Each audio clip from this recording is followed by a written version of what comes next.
Hello, welcome to Simple Answers. I'm your host Jason, and in this video I'll be showing you how to use more than one effect on your TikTok videos.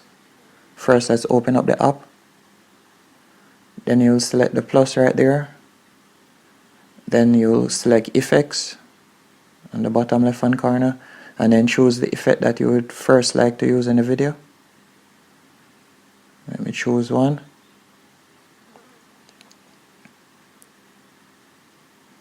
For instance, this one. Then I'll simply press the circle to record, then stop, and then I'll select effects again, and then choose another effect. For instance, this one, and then I'll record again,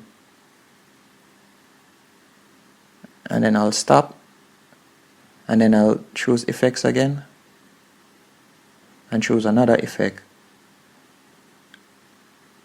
and do the same thing and record again. There.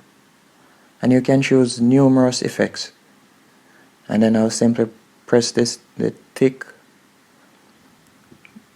and then as you can see here, the video has on 3 effects.